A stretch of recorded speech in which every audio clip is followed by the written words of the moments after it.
In Section 35, we're going to dedicate a good amount of time to the subject of country of origin marking requirements.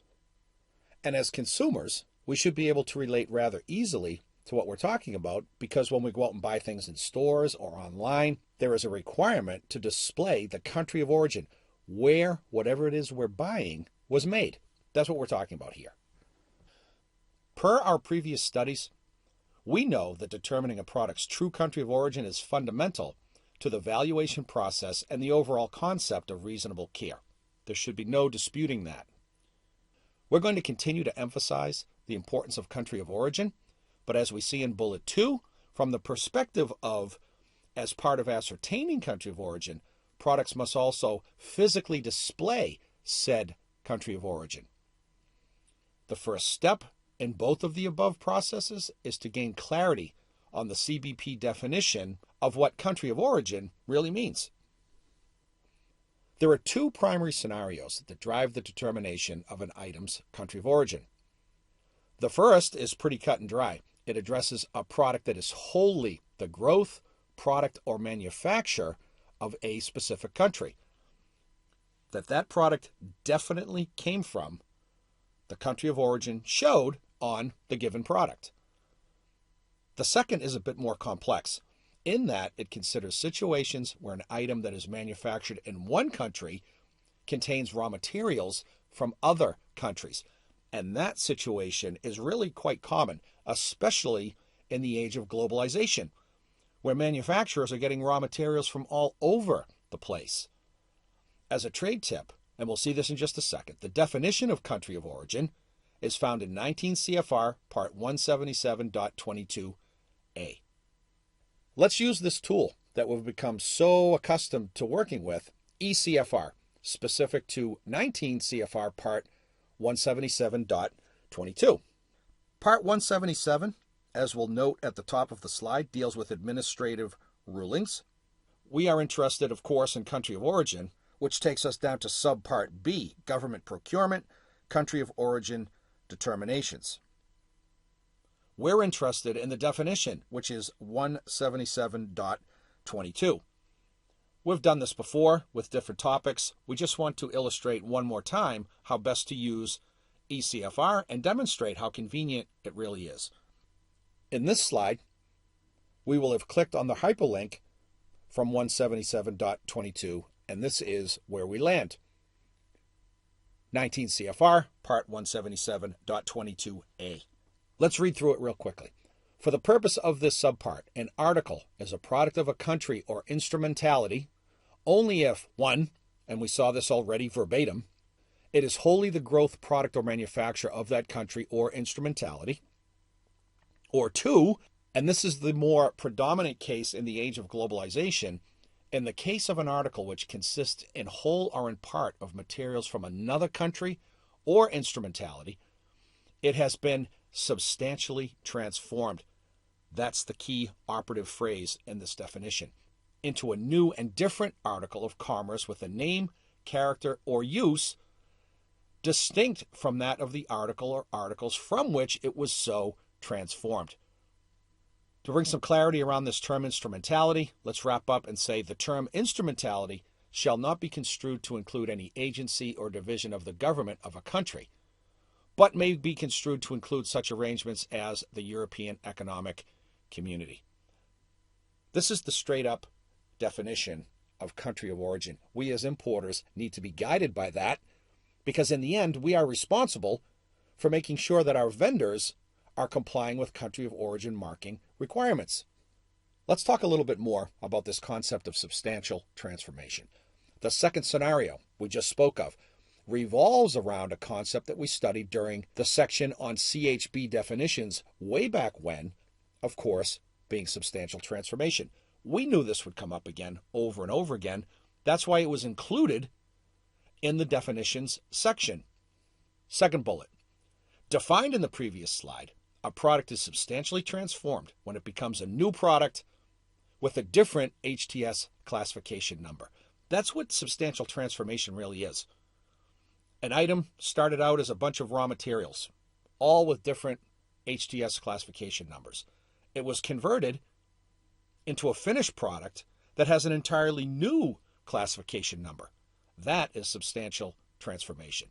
Sub-bullet, that change can also be based on a different use. There's intended use again. Last bullet, upon ascertaining the country of origin, importers can move on to product marking requirements.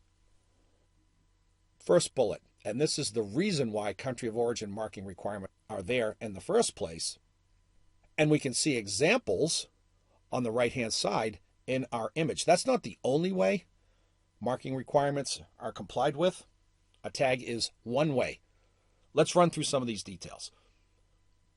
The purpose of product marking is to inform the ultimate purchaser in the U.S. of the country in which an imported good was made. As a quick definition in our sub-bullet, the ultimate purchaser is the last person in the U.S. that will receive an item in the form it was imported. No changes to the product, basically. In that sense, second bullet, the ultimate purchaser can be a consumer that walks into a store and buys a t-shirt made in the Dominican Republic, or a manufacturer that imports raw materials and then converts them, substantially transforms those raw materials into a different product. A quick trade tip: in addition to country of origin marking requirements, some products require other labels as well. A care tag on a garment, how to wash a garment, hot water, cold water, etc., or health warning on cigarettes. Let's get down to the nitty-gritty here as it relates to country of origin marking requirements. The following is a list of requirements for country of origin marking of products. And this is CBP stuff from 19 CFR. A guiding principle. First sub-bullet, the best form of marking is one which becomes a part of the item itself. It could be branding, stenciling, stamping, printing, molding, whatever the product allows. We'll talk about that in just a moment. Of course, second sub-bullet, the marking has to state the country of origin. And incidentally, made in is only required for cases where the name of another locality other than the country or locality of manufacture appears on the item and may confuse the ultimate consumer. Continuing our list of requirements, the term assembled in, and this isn't unusual either, may be used to indicate a country of assembly, and it can also be followed by the phrase from components of X country or countries.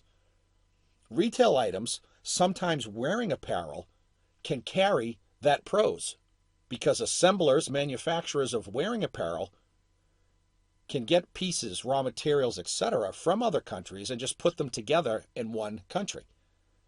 Second bullet, the marking should be located in a conspicuous place. What's the definition of conspicuous? Well, it is defined as seen with a casual handling of the product. You don't have to look too far on a product to find the country of origin marking. You don't need a treasure map to find it. Also, the marking should be legible, the CBP meaning of which is read easily by a person of normal vision. The country of origin marking cannot be font challenged, meaning that the font is so tiny a person of normal vision can't see it. First bullet is an important point. An item should be marked as indelibly and permanently as the nature of the product permits.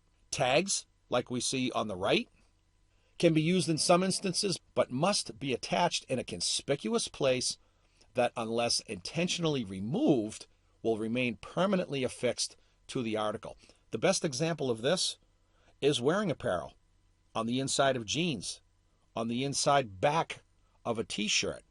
Those are tags. They're also care labels, but that's a different story. And lots of people, especially with shirts and such, will intentionally remove those tags. Unless that is done, the tag must remain permanently affixed to the article. Labels are also allowed in some instances, but are not a recommended form because labels can come off. And not just peeled off by people, but over time, just rub off. Or if a label was on kitchenware, which we'll see in just a second as an example, it can get washed off over time. That's not allowed. As a trade tip, and a good example, going back to our first bullet point, is that given the nature of fruit, country of origin marking is allowed on the container. It would be a little unreasonable to stencil the country of origin on an orange, for example. That's an extreme and somewhat facetious example, but it's true. Some products do have special marking requirements. As an example, and we just mentioned this a second ago, certain implements are required to be marked with country of origin by die stamping, etching, engraving, etc. As we just alluded to, things like knives, forks, and even clippers, hair clippers, shears, surgical instruments, dental instruments, pliers, pincers, etc. Also, little obscure, but illustrative, third bullet, pipes and pipe fittings of iron, steel, or stainless steel must also be marked in a similar fashion as above, including paint stenciling. One of the reasons why Customs is such a stickler on things like pipes and pipe fittings of iron, steel, or stainless steel is because those are protected industries in the United States. There are anti-dumping cases specific to this type of product. Country of origin is always important. It's especially important in industries like this. So it has to be as indelible and permanent, does country of origin marking, as possible. Under certain circumstances, some items are accepted from marking. A product is capable of being marked.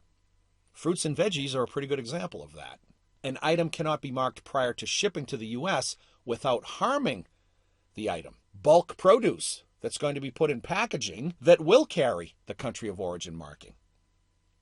A product can only be marked at a price that is economically prohibitive. It's just too expensive to mark a product.